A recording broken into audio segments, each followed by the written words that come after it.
masid, birthday party ng Daddy Porfirio nila at dito sa hotel nila naganap ang party. CEO kasi ng Orosa Hotel ang ama nito kaya dito nila napiling idaos ang kaarawan ng matanda. Ma'am, drinks po, alok ng waiter na lumapit sa gawin nito. Thanks, napasipsip ito sa straw na pasimpleng naigagala ang paningin sa buong hall. Kahit nasa 50s na ang ama nila ay mahilig pa rin ito sa mga parties, hindi naman big deal kay Adriana ang bagay na yun lalo na't matanda na ang ama at minsan lang sa isang taon ang kaarawan natin. Lingid sa kaalaman nito ay may mga pares ng matang nakatutok sa kanya at hinihintay na inumin nito ang juice na pinaabot sa kanya na may halong gamot. Napangisi ito nang makitang sumipsip ang dalaga sa straw hanggang sa naubos na nito ang juice. Bantayan niyo si Adriana at dalhin sa silid na nakalaan sa amin. Napasapaw si Adriana sa ulo ng makadama ng pagkahilo, na ikukurap-kurap pa nito ang mga mata pero pakiramdam niya ay nalalasing siya na nanlalambot ang katawan, napatayo ito na naniningkit ang mga matang lumabas ng venue hawak ang ulo, para itong lasing maglakad, pinilit nitong sumakay ng elevator na nilalabanan ang pagkahilo. What is happening? Hindi naman ako uminom para magkaganito, nagsisimula na itong mag-init na pinagpapawisan ng malapot. Someone put drugs on my drinks, but who? Sino ang taong yun? Pagbukas ng elevator ay pinilit nitong tumayo ng tuwid, inalis na rin ito ang high heels dahil natatapilok lang siya na hilong-hilo. Patakbo itong nagtungo sa kotse nito nang may 5 kalalakihang humarang sa kanya. Mabilis nitong kinapa ang nakatagong maliit na pistol sa kanyang handbag na ikinasang itinutok sa mga lalaki, dala ng pagkahilo ay hindi nito makita ng husto ang itsura ng mga ito na nanlalabo sa kanyang paningin. Ma'am, sumama na lang kayo ng maayos. Try to touch me and I won't hesitate to kill you, bastard. Naipilig pa nito ang ulo na tila pamilyar ang boses ng lalaki. Akmang may lalapit sa kanya para kunin siya na mabilis nitong pinutukan at kahit nanlalabo ang paningin ay nasapul niya ito sa tiyan na napadaing, napaluhod ang lalaki na hawak ang tiyan nito. Naalarma naman ang ilang kasama nito na muling pinutukan ni Adriana ito na nasapul sa hita. Mabilis itong tumakbo sa kotse nito na sumakay at kaagad pinaharurot, binundol pa nito ang 2 lalaki na hamarang sa kotse nito at kahit hilong-hilo ay mabilis nitong pinaharurot palabas ng parking. Oh my God, what's going on? Bakit nila ako gustong kunin? What are they planning to do? Mga kidnappers ba sila? Bulalas nito na inabot ang bottled water at ibinuhos sa ulo nito para mahimasmasan. Napasulyap ito sa may rearview mirror ng kotse at halos tumalon ang kaluluwa sa katawan ng masulyapang may itim na kotse ang nakasunod sa kanya. Kahit nahihilo ay mas binilisan pa nito ang patakbo na panay ang busina at overtake sa mga kasabayang motorista. You can do it, Adriana, no one will come to save you so you have to be brave. Kung saan saang kanto ito lumiko na mabilis ang patakbo, mabuti na lang at wala nang masyadong sasakyan at taong pag-alagala sa daan kaya hindi ito napapahamak. Si Daddy, inabot nito ang handbag sa upuan habang nagmamaneho ang isang kamay, palipat-lipat ng tingin sa bag at daan na kinakapa nito ang cellphone sa bag. Oh my God, napatili ito na hindi napansin ng babaeng nakatayo sa gilid ng daan at huli na para makabig nito ang manibela, dahil nahagip na nito ang babae na tumilapon ang katawan. Nanigas si Adriana na hindi makakilos, ilang sandali pa ay bumaba ito na nanginginig ang buong katawan at kahit nahihilo ay malinaw nitong nakita ang babaeng nakahandusay sa gitna ng kalsada, nakada pa ito na umaagos ang dugo sa ulo, natutap nito ang bibig ng kamay na tumulo ang luhang nilapitan ang babae, nakadilat pa ang mga mata nito na naliligo sa sariling dugo. Oh my God, what did I've done? Nanginginig ang katawan nito sa takot at kabang na darama. Dahan-dahan itong napayuko na akmang pupulsuhan ng dalaga nang mapansing gumagalaw ang lobby pero walang salitang lumalabas doon. Miss, do you hear me? Are you okay? Dadaluhan sana nito ang dalaga nang malingunan ang kotseng nakasunod sa kanya na ikinataranta nitong napabalik ng kotse, paggewang-gewang pa ito sa pagtakbo na nahihilo pa rin at nataranta, pikit mata nitong pinasibat ang kotse na umagos ang masaganang luha sa mga mata. Mahigpit na nakakapit sa manibela na tinatakasan ang mga humahabol sa kanya.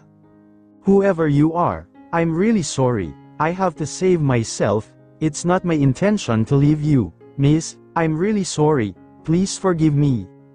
Kinabukasan ay maghapong nakakulong si Adriana sa silid nito. Dama pa rin nito ang panginginig ng katawan sa nangyari kagabi. Pinabalikan nito sa kanyang tauhan ang lugar kung saan may nabundol siya, pero ang nakuhang balita ay may taong nagdala sa babae sa hospital, at hindi na nalaman kung saang hospital dinala. Idagdag pang hindi nito alam ang pangalan ng dalaga kaya hindi niya ito mahagilap, panay ang dasal nito na humihingi ng tawad sa Diyos at sa dalagang nabundol nito. Umaasa pa rin na sana ay buhay ang dalaga at makilala niya para makahingi ng tawad sa nagawa. Adriana, can I come in? Sis, pagtawag ng Ate Bernadette nito. Hindi ito sumagot na nakatingin lang sa TV. Pumasok ang ate nito na may dala pang ice cream na para sa kanilang dalawa. Hey, I brought you something, sis, how do you feel? Napailing lang si Adriana na nangilid muli ang luha nang maalala ang nagawa. Ate, may kasalanan ako. What is it? May nabundol akong dalaga kagabi, ate, pero hindi ko na mahagilap kung saan siya dinala para matulungan ko sana. What? Nakapatay ka at tinakasan mo? Hindi ko yun sinasadya, ate. It's not my intention to leave her on that situation. Kung wala lang humahabol sa akin kagabi ay ako mismo ang magdadala sa kanya sa hospital. Kung hindi mo naman sinasadya ay wala kang dapat ipagmukmak, Adriana, pero sino ang mga humahabol sa iyo na nabanggit mo? I didn't recognize their face, ate.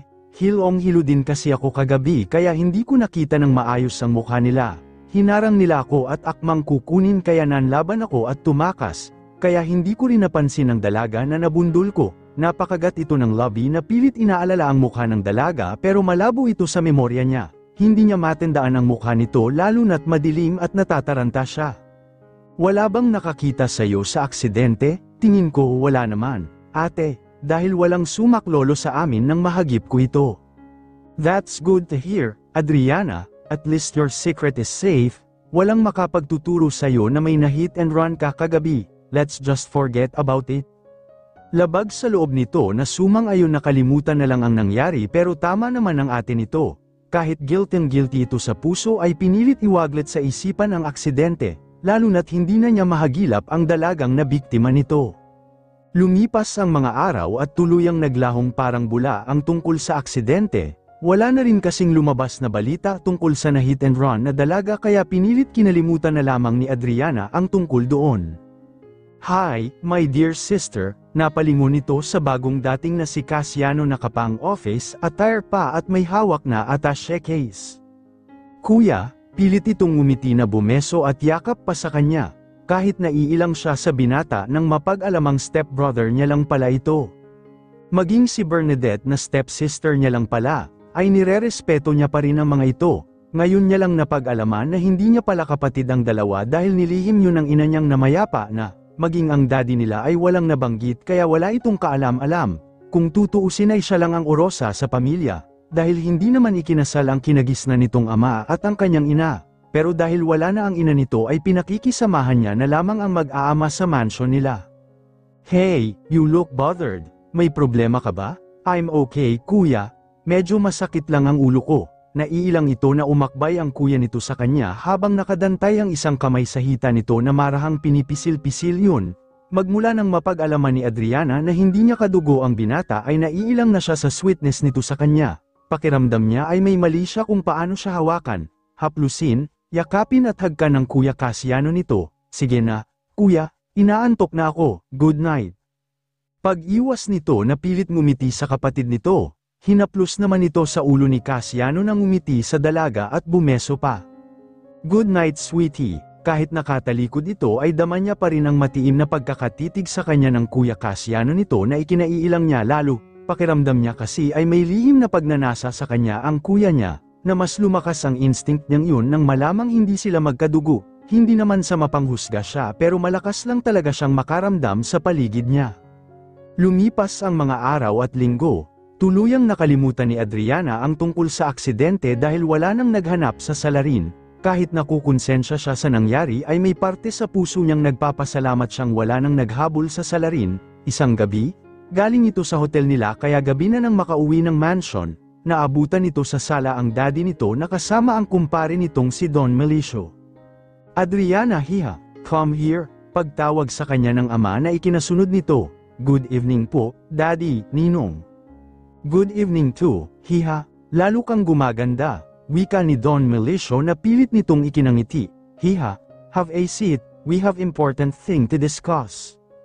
What is it, Dad? It's about you and Timothy. Bakit po? Napagkasunduan namin ni Melesio na ipakasal kayo ni Timothy para mas mapalawig pa ang kumpanya ng ating pamilya. What? She's already 25 pero wala pa sa isipan nito ang usapang pag-aasawa, kaya nga maski makipag-boyfriend ay hindi nito ginagawa. Marami pa siyang gustong marating and besides, she's still young to explore the world. Pangarap ni Adriana na maging model at gusto niyang maabot yun bago mag-asawa. Pero Dad, Timothy already agreed with it, hiha. And besides, you and Timothy are good friends, right? Hiha, mabait naman ang anak ko eh. Kung itsura lang naman ay masasabi kong napakagwapo ng anak ko. Nasa kanya na ang lahat, hiha, katangian, kagwapuhan at kayamanan. Ikaw ang nais kong mapang-asawa ni Timothy, so please. Oo nga't magkasundo sila ni Timothy pero hindi naman niya ito mahal. Kaibigan lang ang turing niya sa binata kahit alam niyang may pagtingin sa kanya si Timothy. Anak, this is for your own good. Mabuti nang si Timothy ang mapang-asawa mo kaysa kung sino dyan. Tama naman ang ama nito. Kung tutuusin ay wala na siyang hahanapin pa kay Timothy because Timothy have everything, pero may parte sa puso niya na tumatanggi, dahil kahit pilitin ito ay alam niyang kaibigan lang ang tingin niya kay Timothy. Give me time po to think about it, Dad. Ninong, hindi po biro sa akin ang pagpapakasal, ayoko hong sa huli ay sa hiwalayan din ang bagsak namin ni Timothy. Wala namang nagawa ang dalawang matanda kundi pabayaan na itong makapagpahinga. Pakiramdam niya ay pasa niya ang mundo at kontrolado ang bawat kilos niya. Magmula nang mamatay ang ina niya noong nakaraang taon ay mas naging mahigpit sa kanila ang ama nila. Noong una ay walang isyu kay Adriana na naghihigpit ang ama nila. Pero ngayong nalaman na niyang hindi niya kadugo ang mga ito ay may bahagi sa puso niya ang hindi komportable. Kahit sila na ang nakagisna nitong pamilya ay nailang na si Adriana sa mga ito. Marahil dahil wala siyang kadugo sa mga kasama niya sa sarili nilang mansion. Idagdag pang hindi pala kasal ang mommy at stepdad nito kaya lalo siyang naiilang. Tumuloy ito ng banyo na nagbabad sa bathtub, kahit paano ay nare-relax ang katawan at isipan nito. Minsan ay gusto niyang magtampo sa kanyang ina dahil hindi man lang nito sinabihan ang dalaga na hindi nito totoong ama at mga kapatid ang mga tinuring nitong pamilya bago ito nawala. Inatake sa puso ang mommy nito na hindi na naisalba pa ng mga doktor, kaya automatic na pumalit sa pwesto nito sa Orosa Hotel nila ang kanilang ama. Napahinga ito ng malalim na muling maalala ang napag-usapan nila ng ama at ninong nito kanina sa sala. I will only marry him if she allowed me to follow my dreams even we're married. Kinabukasan ay sinadya nitong pinuntahan sa kumpanya nito si Timothy para makausap ng masinsinan. Pagdating nito sa opisina ng binata ay sinalubong siya ng secretary nito. Good morning, Ma'am Adriana. Ano pong atin? Good morning to, Riza. Nandyan na ba sa loob ang boss mo? Tumango ito na iginiya siya sa may pinto. Kumatok muna ito ng 3 beses bago nagsalita sa intercom. Excuse me boss. Nandito po si Ma'am Adriana sa labas. Let her in, Riza, and prepare coffee for us, please. Adriana, masiglang saad ni Timothy na napatayo at sinalubong ng yakap ang dalagang bagong dating. Hi, did I disturb you? Hindi ka naman istorbo sa akin, Adriana, I always have plenty time for you. So, what brings you here? Nakausap ko sina Daddy at Ninong kagabi. Okay, about what? About our arranged marriage. They want us to get married para sa partnership ng kumpanya ng pamilya natin. Pumayag ka raw? I can't resist my father's request, and besides, hindi ka nalugi sa akin, Adriana, lugi naman ako sa'yo, sobra ka naman sa akin, but seriously, let's get married, Adriana, malay mo matututunan mo rin akong mahalin pagdating ng araw, isa pa, mabuti nang sa'yo ako ipakasal kaysa sa ibang babae pa dyan. In one condition, Timothy, sure, anything, let me enjoy myself kahit kasal na tayo, may pangarap akong nais maabot. Sure, pero magpapakasal ka naman sa akin, right? Of course. As long as tumupad ka ay wala namang problema. Gusto kong maging international model. Timothy, masusuportahan mo ba ako? Are you sure? Yup, that's my ultimate dream. Timothy, ang maging kilalang international model. I want to fulfill that dream bago ako pumasok sa pagpapamilya. Ibig sabihin, ikakasal lang tayo pero hindi pa tayo pwedeng magkaanak, is that clear? Oo naman, kung pangarap mong maging modelo, I'll stand beside you and cheer for you then, susuportahan kita sa pangarap mo. If that's what makes you happy, then so be it. Thank you, Timothy. Okay, pumapayag na akong magpakasal tayo. Matapos magkausap ng masinsinan sina Adriana at Timothy tungkol sa kasal ay umalis din si Adriana na tumuloy sa kanilang family restaurant na siyang namamahala. Panay naman ang pagbati sa kanya ng mga staff niya na tinatanguhan nito na tumuloy sa opisina nito. Pero hindi nito inaasahan na nandito ang Kuya Casiano nito na tila hinihintay ito. Binundol ito ng kaba sa dibdib pero pinanatiling normal ang kilos at mukha na nagawang ngumiti ng hilaw sa binata. Kuya, what brings you here? Hey sweetie, late ka yata. Dumaan pa kasi ako sa opisina ni Timothy. Kuya, I've heard the news. Totoo bang ikakasal ka na sa Timothy na yun? But why? I thought you two are just friends. It's not me. Kuya, si Daddy at Ninong Melisio ang nagkasundo. Sumunod lang kami ni Timothy dahil kapwa naman namin kilala ang isa't isa. You can't marry that man. Bakit naman hindi, Kuya? Because I don't want to. I'll talk to Dad about it, Adriana. Para kasing ang dating ay tila pinagbabawalan siya ng Kuya Casiano niyang magpakasal kay Timothy. What is his problem, at kanino naman ako dapat magpakasal? Lumipas ang mga araw, natuloy pa rin ang pagpapakasal nila Adriana at Timothy.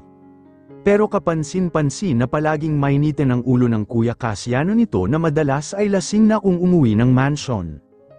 Isang gabi bago ang kasal nila Adriana at Timothy, naalimpungatan si Adriana nang maramdamang tila may humahalik sa kanyang mukha na ikinagising nito, at laking gulat na makagisnan ang Kuya Casiano nitong nandito sa silid niya. Napaupo ito sa kama na bumilis ang kabog ng dibdib. Kahit malamlam ang ilaw sa silid mula sa lampshade sa bedside table nito ay kita niyang lasing na naman ang Kuya Casiano niya na. Kuya, what are you doing here? Naupo naman ang Kuya Casiano nito sa gilid ng kama na matiim na tumitig sa dalaga. I've told you, don't marry him. Bakit hindi ka pa rin umuurong? Gusto mo bang itumba ko ang lalaking yun, ha? Hindi naman ako ang masusunod, Kuya. Si Daddy, walang magagawa ang Daddy kung hindi ka papayag. Binundol ng kaba sa dibdib ang dalaga na hindi na lamang sumagot, this is my first and last warning to you.